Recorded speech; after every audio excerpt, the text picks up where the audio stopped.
அல்லாஹ் சொல்லுவான், இந்த உலகத்தில் இருள் சார்ந்த இந்த உலகத்தினுடைய இருளை போக்கி ஒளியேற்ற வந்த மாநபி என்று குர்ஆன் அவர்களை சிராஜம் முனீரா என்று சொல்லி காட்டும். அதே போன்று குர்ஆனை பற்றி அல்லாஹ் தஆலா சொல்லும் பொழுதும் குர்ஆனும் ஒரு ஒளிதான், இருள் படிந்த இந்த உலகத்தில் ஒளியேற்ற வந்த அருள்மறை என்று சொல்லப்படும். எப்படி மாநபி அவர்கள் நமக்கு நியமத்துக்குரியவர்களாக இருந்து கொண்டிருக்கின்றார்களோ அதே போன்று அருள்மறையும் நமக்கு மிகப்பெரிய நியமத்தாக இருந்து கொண்டிருக்கின்றது. 6666 ஆயத்துக்களை கொண்ட இந்த சிறப்பான வேதம் இந்த பிரபஞ்சத்தை படைப்பதற்கு முன்பு நடந்த நிகழ்வுகளையும், இதற்கு முன் ஆதிபிதா ஆதம் அலைஹிஸ்ஸலாம் அவர்கள் முதல் இன்று வரை நடைபெறக்கூடிய நிகழ்வுகளையும், இனி நடக்க இருக்கக்கூடிய நிகழ்வுகளையும், எல்லா விதமான பிரச்சனைகளுக்கு உண்டான தீர்வுகளையும் அல் குர்ஆன் மட்டுமே கொடுக்க முடியும் என்று அல் குர்ஆனை அல்லாஹு தஆலா நமக்கு அமைத்து கொடுத்தான். விஞ்ஞானம், மருத்துவம், ஆன்மீகம் சார்ந்த எல்லா விதமான விஷயத்தை பற்றியும் சவால் விட்டு குர்ஆன் அகில உலகத்திற்கு சவால் விட்டு கொண்டே இருக்கின்றது. அந்த அருள்மறையை அணுகக்கூடியவர்களுக்கெல்லாம் ஹிதாயத் என்ற பேர் ஒளி, நேர்வழி உலக மக்களுக்கு கிடைத்துக் கொண்டே இருக்கின்றது. குர்ஆன் நமக்கு கொடுக்கப்பட்ட சிறப்பான வேதம் என்பதையும் தாண்டி குர்ஆன் மட்டும்தான் நம்மை அடையாளப்படுத்தியது. குர்ஆன் பல வகையில் பல செய்திகளை சொன்னாலும் நாம் யார், எங்கிருந்து வந்தோம், எப்படி வாழ்ந்து கொண்டிருக்கின்றோம், எப்படி வாழ வேண்டும், எங்கே செல்ல வேண்டும், எப்படி நம்முடைய இறுதி முடிவு ஆகும் என்ற நம்முடைய அடையாளத்தை காட்டக்கூடியதாக குர்ஆன் இருந்து கொண்டிருக்கின்றது. ஆதார் என்று சொல்லக்கூடிய அடையாளத்தை அரசாங்கம் சில பல தகுதிகளால் தேர்ந்தெடுக்கப்பட்டாலும் ஆதார் என்ற அடையாளத்தினுடைய முதன்மையாக குர்ஆன் நமக்கு விளங்கி கொண்டிருக்கின்றது. குர்ஆன் தான் நம்மை அடையாளப்படுத்திக் கொண்டிருக்கின்றது. நாம் யார், எப்படி வாழ வேண்டும் என்ற செய்தியை உலக மக்களுக்கு சொல்லிக் கொண்டிருக்கின்றது. அதன் அடிப்படையில் குர்ஆன் நம்மை யார் என்று அடையாளப்படுத்திக் கொண்டிருக்கின்றது. அந்த அடையாளத்தோடு வாழும் பட்சத்திலே நம்மை எதிர்க்கு வரக்கூடிய சூழ்ச்சியாளர்களுடைய சூழ்ச்சிகளை எல்லாம் முறியடிக்க முடியும். ஆனால் நாம் யார் என்று எப்பொழுது நம்முடைய அடையாளத்தை நாம் மறந்து வாழ்ந்து கொண்டிருக்கின்றோமோ, நமக்கு கொடுக்கப்பட்ட வழியையும் நமக்கு கொடுக்கப்பட்ட அடையாளத்தையும் எப்பொழுது நாம் மறந்து வாழ்ந்து கொண்டிருக்கின்றோமோ அப்பொழுதெல்லாம் சூழ்ச்சிக்காரர்களுடைய சூழ்ச்சிக்கு நாம் இரையாக்கப்படுகின்றோம் என்பதைத்தான் குர்ஆன் நெடுக நமக்கு சொல்லி காட்டப்படுகிறது. அல்லாஹு தஆலா மனித சமுதாயத்தை பற்றி சொல்லும் பொழுது ஹலீஃபா என்று சொல்லி காட்டுவான். என்னுடைய பிரதிநிதிகளாக இந்த மனித வர்க்கத்தை உலகத்தில் படைத்ததாக அல்லாஹு தஆலா சொல்லி காட்டுவான். ஹலீஃபா என்பதற்குண்டான அந்த வார்த்தையினுடைய அடையாளம் என்ன, எப்படி வாழ வேண்டும் என்ற கொள்கையை நபிமார்கள் நமக்கு சொல்லிக் கொடுத்தார்கள். இப்படியாக உலகத்தில் யாருடைய அடையாளங்கள், எப்படி அடையாளத்தை கண்டுகொள்வது, எப்படிப்பட்ட அடையாளத்தோடு வாழ வேண்டும் என்பதை குர்ஆன் நமக்கு சொல்லி காட்டுகின்றது. கண்ணியத்திற்குரியவர்களே, அப்படிப்பட்ட அல்லாஹு தஆலா குர்ஆனுடைய வரலாறிலே நல்ல மன்னர்களும் நல்ல ஆட்சியாளர்களும் இந்த உலகத்தில் வாழ்ந்து மடிந்திருக்கின்றார்கள். தீயவர்களும் நான் தான் இறைவன் என்று அட்டூழியம் செய்து பல கொலைகளை செய்த அரசர்களும் இந்த உலகத்தில் வாழ்ந்த மடிந்த கதைகளை பற்றி, வரலாறுகளை பற்றி குர்ஆன் நமக்கு சொல்லி காட்டுகின்றது. அப்படி தீயவர்கள் ஆண்ட வரலாறையும் நன்மக்கள் ஆண்ட வரலாறுகளையும் நபிமார்கள் இந்த சமூகத்தில் செய்த அந்த ஆளுமலைகளை பற்றியும் குர்ஆன் நமக்கு சொல்லி காட்டுகின்றது. அப்படிதான் தாவூத் அலைஹிஸ்ஸலாம் உடைய வரலாறை பற்றி அல்லாஹ் குர்ஆனிலே சொல்லி காட்டுவான். யாசீன், வஸ்ஸாஃபாத் சூராவுக்கு அடுத்து சூரத்து ஸாத் என்ற அத்தியாயம் உண்டு. அதிலே தாவூத் அலைஹிஸ்ஸலாமுடைய ஒரு வரலாறை அல்லாஹ் தஆலா சொல்லி காட்டுவான். தாவூத் அலைஹிஸ்ஸலாம் மிகப்பெரிய ஆட்சியாளராக இருந்தார்கள். உலகத்தினுடைய ஆட்சி அதிகாரத்தை தாவூத் அலைஹிஸ்ஸலாம் அவர்களுக்கு அல்லாஹ் கொடுத்திருந்தான். அப்படி தாவூத் நபி அவர்கள் ஒரு நாள் அவர்கள் அதிகமாக வணக்கத்திலே நேரத்தை ஒதுக்கி சில நாட்கள் இறைவனை மட்டுமே வணங்கக்கூடியவர்களாக, சுஜூது செய்யக்கூடியவர்களாக, ருக்கு செய்யக்கூடியவர்களாக இருந்தார்கள். அப்படி அவர்களுடைய தொழுகையினுடைய அறையிலே அவர்கள் தொழுது கொண்டு அமர்ந்து கொண்டிருக்கக்கூடிய நேரத்திலே திடீரென்று 2 பேர் அந்த அறைக்குள் வந்தார்கள். இந்த வரலாற்றை குர்ஆன் சொல்லி காட்டுகின்றது. 2 பேர் தாவூத் நபியினுடைய அந்த தொழுகையினுடைய அறைக்கு வரும் பொழுது தாவூத் அலைஹிஸ்ஸலாம் யார் நீங்கள் என்று கேட்கும் பொழுது அந்த 2 பேரும் ஒரு பஞ்சாயத்திற்காக வந்திருக்கின்றார்கள்.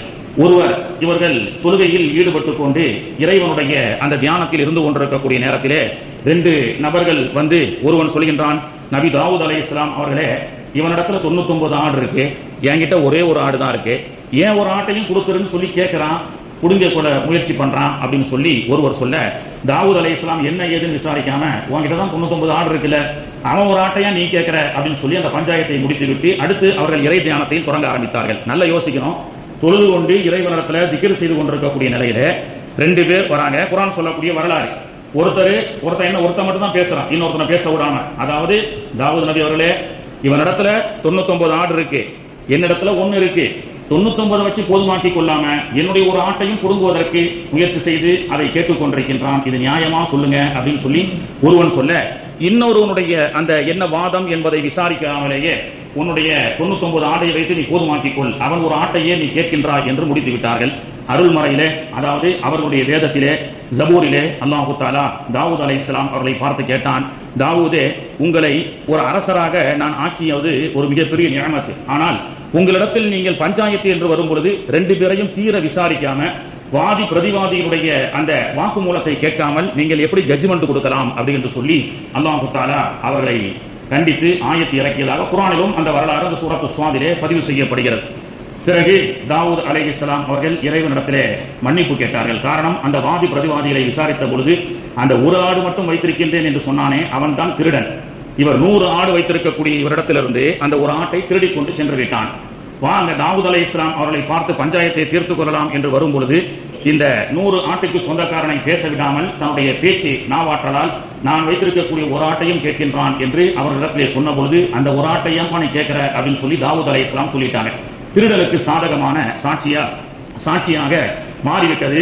எனவே ஐ விட்னஸ் யாரு, நடந்தது என்ன, சாட்சிகள் என்ன என்று தெரியாமலேயே அவர்கள் ஒரு ஜட்ஜ்மெண்டை தாவூத் அலைஹிஸ்ஸலாம் அவர்கள் கொடுத்த காரணத்தினால் அல்லாஹு தஆலா அதை எதிர்த்து, தாவூதே, அது எந்த நேரத்தில் அல்லாஹ் இப்படி நினைச்சிருக்கிறான், என்னதானே புகழ்ந்துட்டு இருந்தார் தாவூத் அலைஹிஸ்ஸலாம், அல்ஹம்துலில்லாஹ் சுப்ஹானல்லாஹ் அல்லாஹு அக்பர் தான் சொல்லிட்டு இருந்தார்.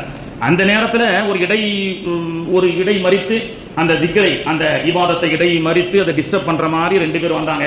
எனவே இது நமக்கு டிஸ்டர்ப் ஆகுதுன்னு சொல்லி தான் சொன்னார். ஆனா அல்லாஹ் என்ன சொல்றான், என்னை நினைவு கூறுவதில் கூட நீ சற்று சுணக்கம் காட்டியிருக்கலாம், ஆனால் அந்த பஞ்சாயத்தை அல்லவா சரியான முறையில் தீர்த்து வைத்திருக்க வேண்டும் அப்படின்னு சொல்லி பொது வாழ்க்கையில் தொழுகையை விட அல்லாஹ்வை இபாதத் செய்வதை விட பொது வாழ்க்கையில் எப்படி ஒழுக்கமாக இருக்க வேண்டும், அல்லாஹ் ஒருத்தருக்கு கொடுக்கப்பட்ட அந்த பொறுப்புகளை வாதி பிரதிவாதிகளுடைய அந்த விஷயத்தை எப்படி விசாரித்து அதை தீர்ப்பு வழங்கி இருக்க வேண்டும் என்று அல்லாஹு தஆலா இதை சொல்வதன் மூலமாக உலகத்தில் எந்த ஒரு குற்றவாளியும் தப்பித்துக் கொள்ளக்கூடாது என்பதை தாண்டி எந்த ஒரு நிரபராதியும் குற்றத்திற்கு ஆளாக்கப்படக்கூடாது அப்படின்னு சொல்லி அல்லாஹு தஆலா நமக்கு சொல்லி காட்டுகின்றான். கண்ணியத்திற்குரியவர்களே, சாட்சி மனிதர்கள் எல்லாம் அந்த காலகட்டத்தில் குர்ஆன் 2 சாட்சிகள் 3 சாட்சிகள் மனிதனுடைய வாக்குமூலங்கள் என்றெல்லாம் அந்த காலத்தில் என்ன செய்யப்பட்டது, சாட்சிகளாக பயன்படுத்தப்பட்டது.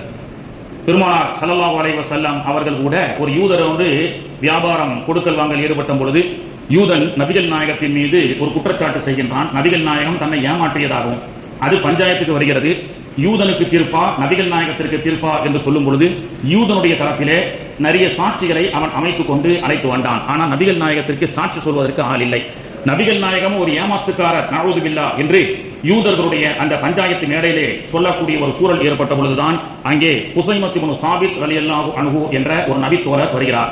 வந்து நபிகள் நாயகத்துடைய இக்கட்டான சூழலிலே அவர் பார்க்கின்றார். நபிகள் நாயகம் சம்பந்தப்பட்ட அந்த யூதருடைய கொடுக்கல் வாங்கல் நேரத்தை எந்த ஒரு முஸ்லிமும் அங்கே சாட்சியாக இருக்கவில்லை. எனவே யூதர்கள் சாட்சியை திரட்டி நபிகள் நாயகத்தை பொய்யர் நஊது பில்லாஹ் என்று குற்றம் சாட்டுவதற்கு முற்பட்ட பொழுதுதான் ஹுசைமத் இப்னு சாபித் ரலியல்லாஹு அன்ஹு அவர்கள் அந்த நீதி நடக்கக்கூடிய அந்த ஜட்ஜ்மெண்ட் நடக்கக்கூடிய இடத்திற்கு வந்து, ஹுசைமா இப்னு சாபித் என்ற நபி தோழர், இல்லை நபிகள் நாயகம் ஏமாற்றவில்லை, அவர்களை நான் பார்த்தேன், இந்த சம்பவம் நடக்கும் பொழுது நான் அங்கேதான் இருந்தேன், நான் அவர்கள் நபிகள் நாயகம் ஒருபோதும் இந்த யூதனை ஏமாற்றவில்லை என்று சாட்சி சொன்னதற்கு பிறகு பெருமானார் அவர்கள் குற்றமற்றவர் என்று அந்த சபையிலிருந்து விலகியதற்கு பிறகு நபிகள் நாயகம் ஸல்லல்லாஹு அலைஹி வஸல்லம் அவர்கள் ஹுசைமத் இப்னு சாபித் என்ற அந்த நபி தோழரை அழைத்து, நீங்கள் சம்பந்தப்பட்ட இடத்தில் இல்லை என்றாலும் நீங்கள் பார்த்ததாக எனக்கு சாட்சி சொன்னீர்களே காரணம் என்று சொல்லும் பொழுது ஹுசைமத் இப்னு சாபித் அவர்கள் சொன்னார்கள், அல்லாஹ்வுடைய தூதரே, நாங்கள் அல்லாஹ்வை பார்க்கவில்லை, நீங்கள் தான் பார்த்தீர்கள். நீங்கள் பார்த்து வந்ததை அஷ்ஹது அல்லா இலாஹ இல்லல்லாஹ், எந்த சமூகத்திற்கும் அஷ்ஹது என்ற வார்த்தை இல்லை. ஐ விட்னஸ் என்றால் தான் சாட்சி. ஷஹாதத் என்று சொன்னால் கண்ணால் பார்ப்பது, ஐ விட்னஸ் அப்படின்னு சொல்லுவாங்க. முந்தைய நபிமார்களுடைய காலத்துல அஷ்ஹது அல்லா இலாஹ இல்லல்லாஹ் என்ற இந்த மாதிரி கலிமா இல்லை. லா இலாஹ இல்லல்லாஹ் லா இலாஹ இல்லல்லாஹ் மூசா கலீமுல்லாஹ், லா இலாஹ இல்லல்லாஹ் ஈசா ரூஹுல்லாஹ் இப்படிதான் இருந்தது. ஆனால் பெருமானார் ரசூலுல்லாஹி ஸல்லல்லாஹு அலைஹி வஸல்லம் உடைய உம்மத்தை சார்ந்த நமக்கு மட்டும்தான் அஷ்ஹது, ஐ அம் எ ஐ விட்னஸ், அல்லா இலாஹ இல்லல்லாஹ், அல்லாஹ் என்பவன் ஒருவன் தான். எப்படி ஐ விட்னஸ்? நம்மலாம் எங்க போய் அல்லாஹ் ஒருவன் பார்த்தோம்? பார்க்கிற பெருமானார் அவர்கள் மேராஜிலே பார்த்தார்கள், அந்த கண்ணை பார்த்து நாம் பெருமானார் அவர்கள் பார்த்தார்கள், நாங்களும் பார்த்ததாக சாட்சி சொல்கின்றோம். அதான் ஐ விட்னஸ். அப்போ பெருமானார் ஸல்லல்லாஹு அலைஹி வஸல்லம் இடத்துல ஹுசைமத் இப்னு சாபித் அவர்கள் சொன்னார்கள், யா ரசூலல்லாஹ், சொர்க்கத்தை பற்றி சொல்கிறீர்கள், நரகத்தை பற்றி சொல்கிறீர்கள், குஃப்ரில் இருந்த எங்களுக்கு ஹிதாயத் என்ற நல்ல வழியை காட்டினீர்கள். எனவே உங்களுக்காக நான் 1000 சாட்சிகள் சொல்வேன், பார்க்காமலும் சொல்வேன். பார்க்காமல் தான் அல்லாஹ்வை சாட்சி சொன்னோம். இப்போ சம்பவ இடத்துல நான் இல்லாவிட்டாலும் உங்களை பார்த்ததாக நான் சாட்சி சொன்னேன் என்று சொல்லும் பொழுது சஹாபாக்களுக்கு மத்தியிலே ஹுசைமத் இப்னு சாபித் என்ற அந்த நபித்தோழரை பார்த்து ரசூலுல்லாஹி ஸல்லல்லாஹு அலைஹி வஸல்லம் அவர்கள் சொன்னார்கள், என்னுடைய அந்த சாட்சியாளராக வந்த ஹுசைமா 2 சாட்சிக்கு சொந்தக்காரர் என்று சொன்னார்கள். ஷஹாதத்தை திருமணம் சபையிலே ஹுசைமத் இப்னு சாபித் அவர்கள் சாட்சி ஒன்று வந்தால் 2 இஸ்லாமியர்கள் சாட்சி சொல்வதற்குண்டான தகுதி உடையவர் ஹுசைமத் இப்னு சாபித் என்று ஷஹாதத்தை என்ற ஒரு பட்டத்தை பெருமானார் அவர்கள் கொடுத்தார்கள். உமர் ரலியல்லாஹு காலத்தில் கூட ஒரு பஞ்சாயத்து வரும்பொழுது 3 சாட்சிகள் 2 சாட்சிகள் மட்டுமே நிறுத்தப்பட்டார்கள் ஒரு வாதி பிரதிவாதியினுடைய ஒரு பஞ்சாயத்திலே. அப்போ ஹுசைமத் இப்னு சாபித் அவர்கள் வரும்பொழுது உமர் ரலியல்லாஹு அன்ஹு அவர்கள் ஹுசைமா பெருமானார் அவர்கள் சொன்னார்கள் 2 சாட்சிக்கு சொந்தக்காரர், எனவே அவர் ஒருவரும் இன்னொரு சாட்சி வந்தாலே இந்த சபைக்கு போதுமானது என்று உமர் ரலியல்லாஹு அன்ஹு அவர்களுடைய காலத்தில் நடைபெற்ற ஒரு பஞ்சாயத்தில் சொல்லி காட்டினார்கள் என்று சொன்னால், காட்சி என்று சொன்னால் சாட்சி. அந்த காலகட்டத்திலே சில 100 ஆண்டுகளுக்கு முன்பதாக வாய் மொழியால் சொல்லப்பட்ட வார்த்தைகள் எல்லாம் வாதா என்று சொல்வார்கள், அது சத்திய வாக்கு என்று சொல்வார்கள். இந்த வாக்கு இஸ்லாம் அல்லாதவர்கள் எல்லாருமே எடுத்துக்கொண்டார்கள். சொல்லப்பட்ட அந்த வாக்கை 2-3 நபர்கள் சாட்சியாக எடுத்துக்கொண்டால் அதையெல்லாம் சபை நம்பக்கூடியதாக இருந்தது. பெருமானார் ஸல்லல்லாஹு அலைஹி வஸல்லமுடைய காலகட்டத்திலே ஒரு யூதனும் ஒரு இஸ்லாமிய நபித்தோழரும் வருகிறார்கள். ஒரு ஒட்டகத்தை எடுத்துக்கொண்டு யூதன் சொல்கின்றான், இது என்னுடைய ஒட்டகம் என்று. இந்த நபித்தோழர் சொல்கின்றார், அல்லாஹ்வுடைய தூதரவர்களே, இது என்னுடைய ஒட்டகம், என்னுடைய ஒட்டகத்தை வாகனத்தை பறித்துக் கொண்டு அவனுடையது என்று சொல்கின்றான். இது ஒரு பஞ்சாயத்து. இப்போ இந்த காலகட்டத்தில் ஒரு வாகனத்தை திருடி கொண்டு அது என்னுடையது என்று சொன்னால் அதனுடைய ஆர்சி புக் யார் பேர்ல இருக்கு, அதனுடைய இன்ஜின் நம்பர் என்ன, அதனுடைய ஆதார் என்ன, இது போன்ற விஷயங்களை எல்லாம் வைத்து நாம் என்ன செய்யலாம், ஒரு முடிவு எடுத்து சொல்லலாம்.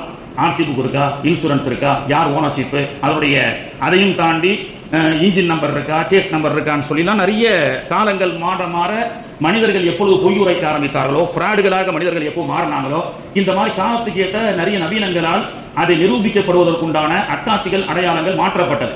ஆனால் அந்த காலகட்டத்தில் சாட்சிகள் மட்டும்தான், வாயால் சொல்ல வேண்டும். இப்படி பெருமானார் அவர்கள் யூதனுக்கு சொந்தமா அந்த ஒட்டகம், இஸ்லாமிய சஹாபிக்கு சொந்தமா என்று கேட்கும் பொழுது வாதி பிரதிவாதிகளை விசாரிக்கும் பொழுது யூதனுக்கு தான் அதிகமான சாட்சிகள் வந்தார்கள். இந்த நபித்தோழருக்கு சாட்சி சொல்வதற்கு யாரும் வரவில்லை.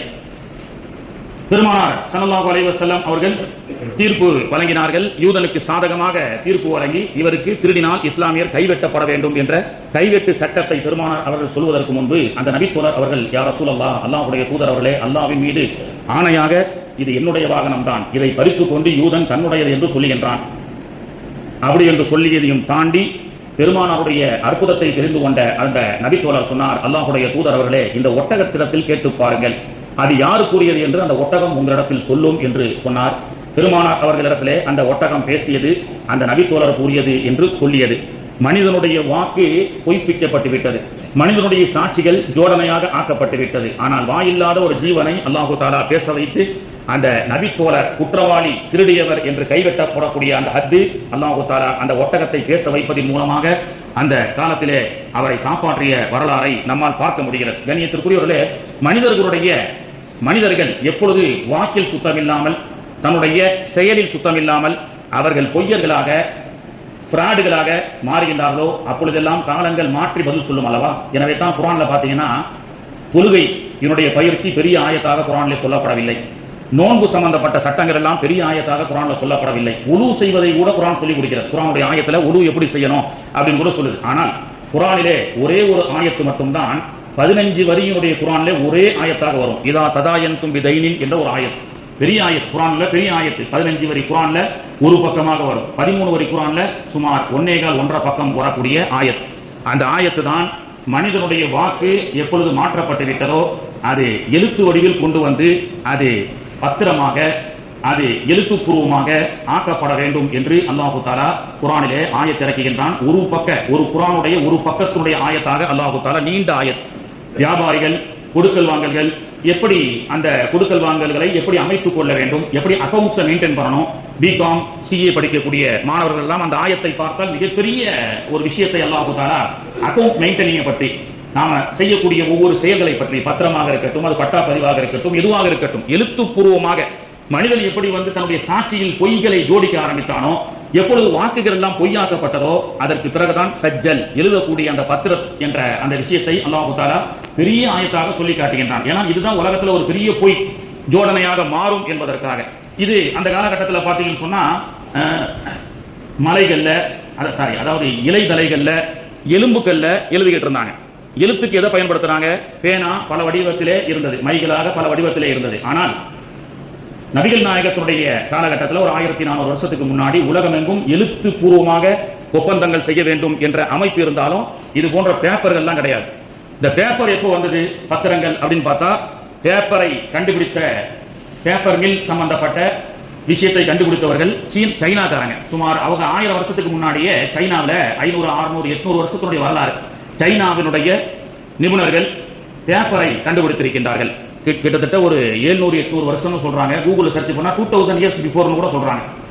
ஆனால் அந்த பேப்பரை பொது உடைமையாக பொதுமக்களுக்கு அவர்கள் அளிக்கவில்லை. அந்த ஃபார்முலாவை யாருக்கும் அவங்க கற்றுக் கொடுக்கல சைனாக்காரங்க. ஏன்னா அந்த பேப்பர் அவ்வளவு காஸ்ட்லியா இருந்தது. பெரும் பெரும் அரசர்கள் மட்டும் தன்னுடைய நாட்டு ஒப்பந்தத்தை பதிவு செய்வதற்கு மட்டும் இந்த பேப்பர்கள் பயன்படுத்தப்பட்டிருக்கிறது. ஏறக்குறைய இது போன்ற ஒரு பேப்பர் சைனா கண்டுபிடிக்கப்பட்டு உலக பொதுமுடையமாக ஆக்கப்படுவதற்கு முன்பு இந்த ஒரு பேப்பர் பல லட்சங்கள் மதிப்புடையதாக இருந்திருக்கிறது.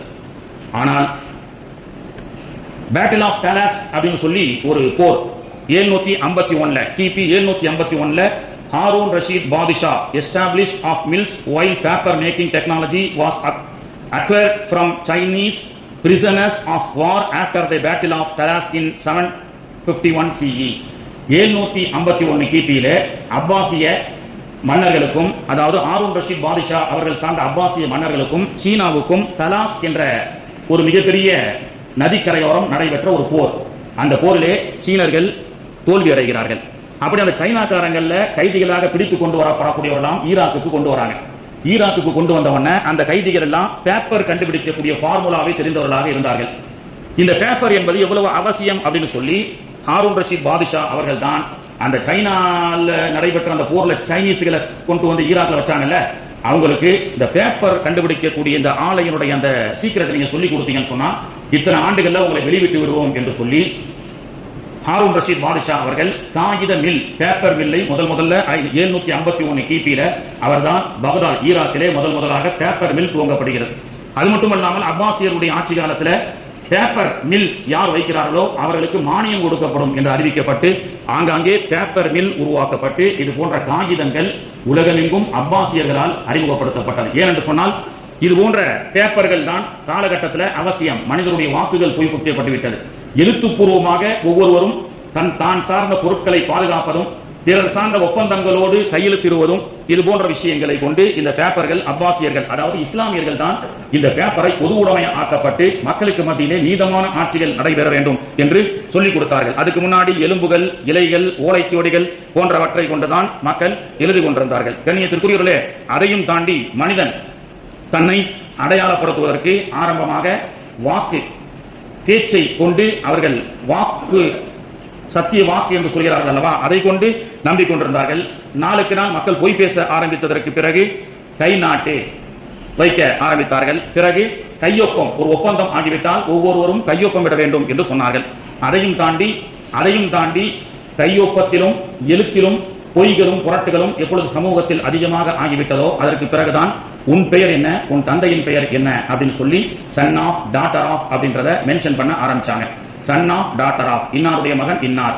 சரி, அத்தா பேரும் ஒரே மாதிரி இருக்கு, மகன் பேரும் ஒரே மாதிரி இருக்கு, அந்த மாதிரி பல பேர் இருக்கிறாங்க ஒரு நாட்டில் அப்படின்ற அடிப்படையில் தான் டேட் ஆஃப் பர்த்தை கொண்டு வந்தாங்க. அத்தா பேர் அம்மா பேர் மட்டும் பத்தாது, டேட் ஆஃப் பர்த், பிறந்த தேதியும் போடு அப்படின்னு சொல்லி. சரி, அதே மாதிரி அத்தா பேரு, அதே மாதிரி அம்மா பேரு, அதே மாதிரி டேட் ஆஃப் பர்த் இருக்கு, இதுலயும் என்ன செய்யுது, குளறுபடி அதிகமாக ஆகிறது என்று சொல்லி பல பரிமாணத்திலே என்ன செய்தார்கள், அம்மா பெயரோடு இணைத்தார்கள். இப்படியெல்லாம் மக்களுக்கு மத்தியில் குழப்பம் வராமல் ஒவ்வொருவரும் தனி அடையாளத்தை, ஆதாரை நிரூபிப்பதற்கு பல அரசாங்கத்தால் பலவிதமான விதிமுறைகள் நியமிக்கப்பட்டாலும் சில ஆண்டுகளுக்கு முன்புதான் குர்ஆனிலே அல்லாஹ் சொல்லிக் கொடுக்கக்கூடிய ஒரு விஷயத்தை ஆய்வு செய்கின்றார்கள். குர்ஆன்ல சூரத்துல் கியாமா என்ற அத்தியாயத்திலே அல்லாஹ் தஆலா சொல்லி காட்டுகின்றான். அயஹ்சபுல் இன்சானு அல்லன் நஜ்மஅ இதாமா, மனிதன் நினைத்துக் கொண்டிருக்கின்றானா மக்கி போன எலும்பு துண்டுகளாக ஆகிவிட்டால் அவனை ஒன்றுபடுத்த முடியாது என்று மனிதன் நினைத்துக் கொண்டிருக்கின்றானா? பலா காதிரீன அலா அன் நுஸவ்விய பனானா, ஒவ்வொரு மனிதனுடைய நுனி விரலிலும் ஒரு வேறுபாடை நான் வைத்திருக்கின்றேன் என்று குர்ஆன் சொல்லியது.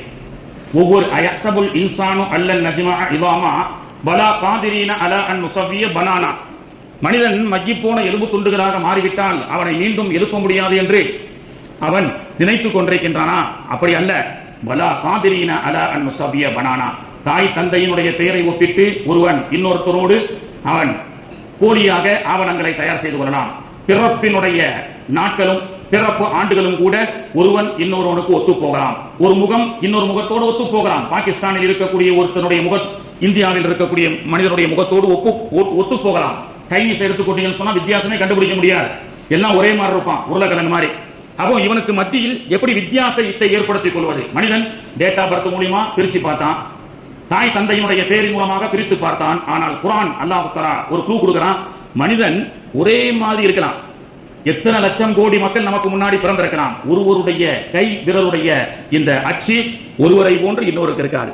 ஆதிபிதா ஆதம் அலைஹிஸ்ஸலாம் இன்னைக்கு கியாமத்லாம் சைனால பிறக்கக்கூடிய கடைசி குழந்தை ரசூலுல்லாஹ் சொன்னாங்களே, இந்த கை விரல் பலா காதிரீன அலா அன் நுஸவ்விய பனானா என்று அல்லாஹ் குர்ஆனிலே மனிதர்கள் ஆள் மாறாட்டம் செய்வதை கொண்டு இது போன்ற போலி வாக்காளர்கள், இறந்து போனவர்கள், வாக்கு திருட்டுன்னு சொல்றாங்கல்ல, 18 லட்சம் பொய் வாக்காளர்கள் பீகாரில் வாக்காளர் பட்டியல் சேர்க்கப்பட்டிருக்கிறார்கள் என்றும் இப்படி எல்லாம் உலகம் பேசுகிறதே.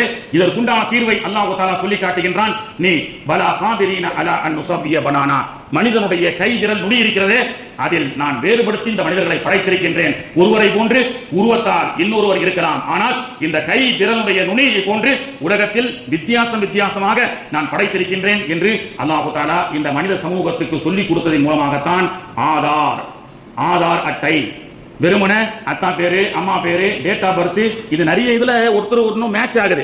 மேட்ச் ஆகாம இருக்கணும். ஒருவர் தன்னுடைய அடையாளத்தை மட்டும் காட்ட வேண்டும்.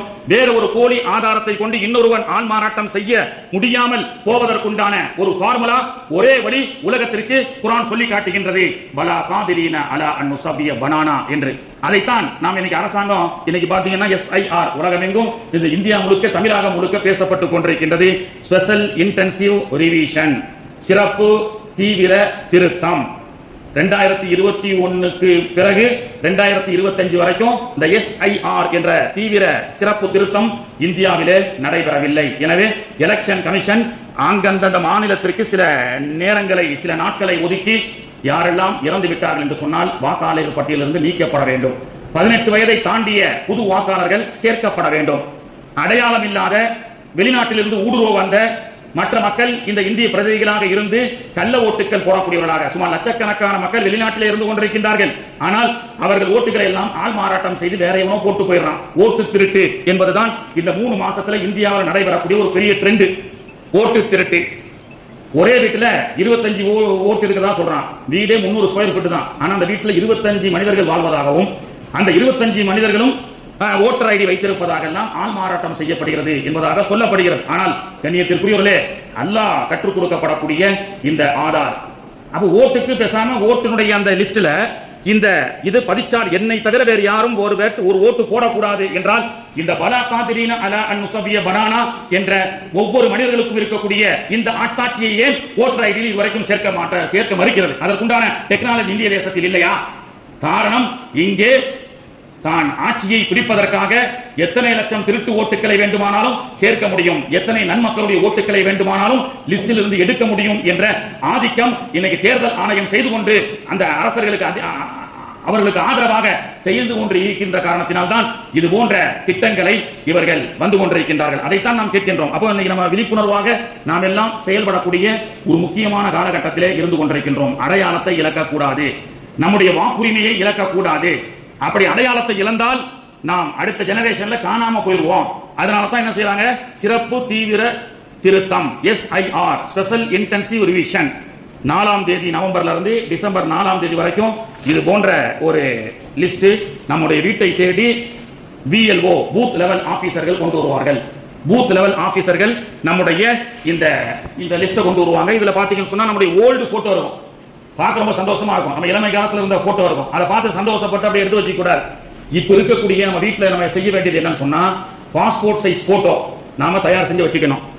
இதுல கேட்டிருக்கக்கூடிய விவரங்களை எல்லாம் நாம ஃபில் பண்ண வேண்டும். அது மட்டும் இல்லாம நம்முடைய அத்தனை நகல்களையும், ஆதார்ல ஒரு பேரு, ரேஷன் கார்டுல ஒரு பேரு, ஏன்னா நம்ம ஆளுங்க வைக்கக்கூடிய பேரையே கூப்பிடுறது கிடையாது.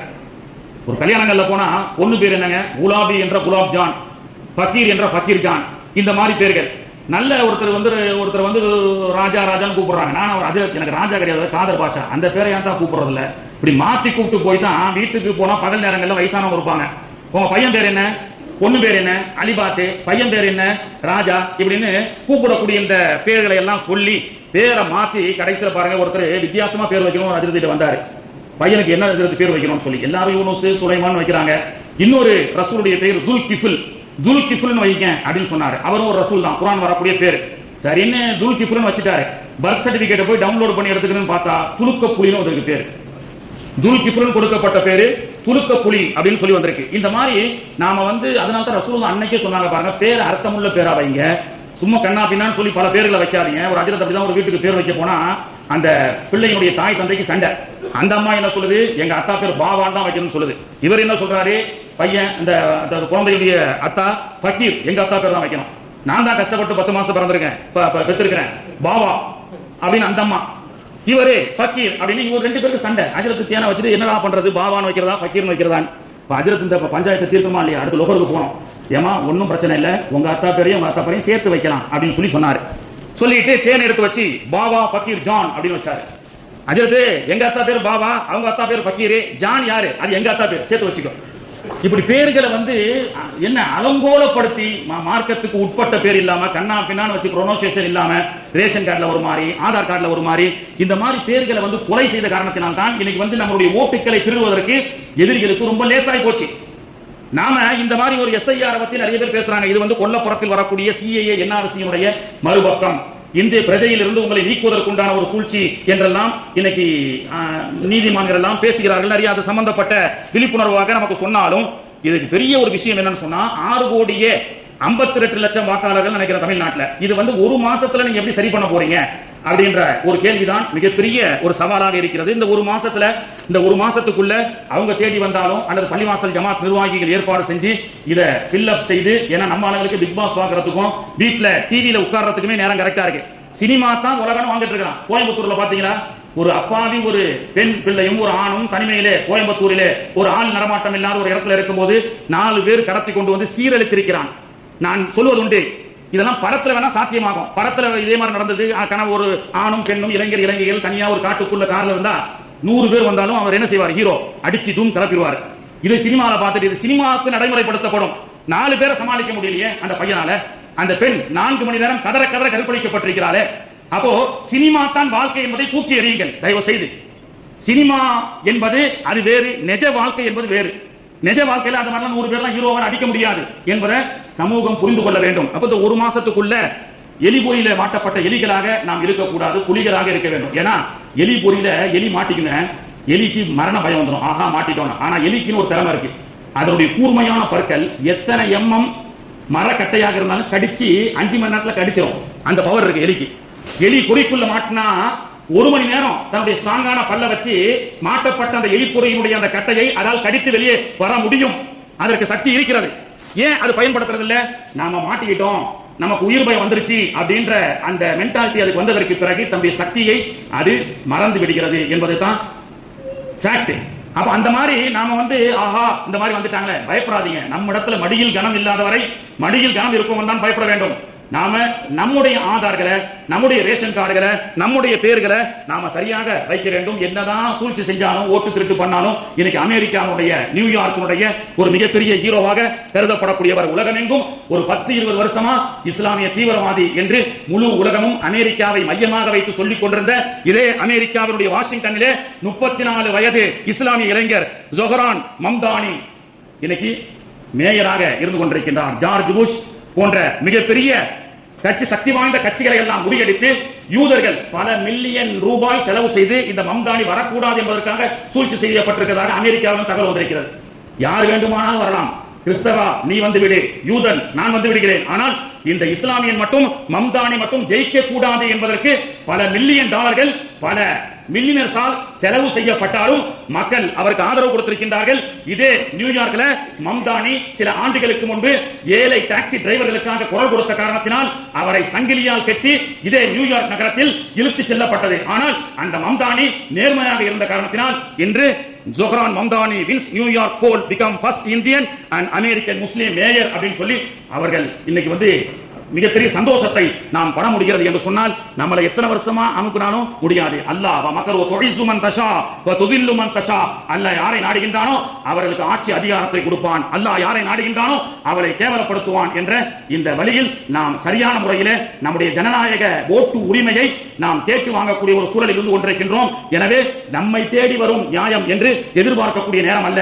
நம்மை தேடி வராவிட்டாலும் நாம் அதற்குண்டான ப்ராசஸிங்கை செய்து இந்த படிவத்தை சிறப்பான முறையில் பூர்த்தி செய்து நம்முடைய ஓட்டு உரிமையை நிலைநாட்டி இந்த நாட்டு உரிமையில் சிறப்பான முறையில் வாழ வேண்டும். மம்தானி நியூயார்க்கில் வந்ததை போன்று இதே இந்தியாவில் கூட இஸ்லாமிய பிரதமர் வருவதற்கு ரொம்ப காலங்கள் இல்லை. ஆனால் நாம் சுணக்கம் இல்லாமல் சிறப்பாக செயல்பட வேண்டும். அல்லாஹ் தஆலா தௌஃபீக் செய்து அருள் புரிவானாக. சுன்னத் தொழாதவங்க தொழுது கொள்ளுங்கள். வாஹிரு தஅவானா அனில் ஹம்துலில்லாஹி ரப்பில் ஆலமீன்.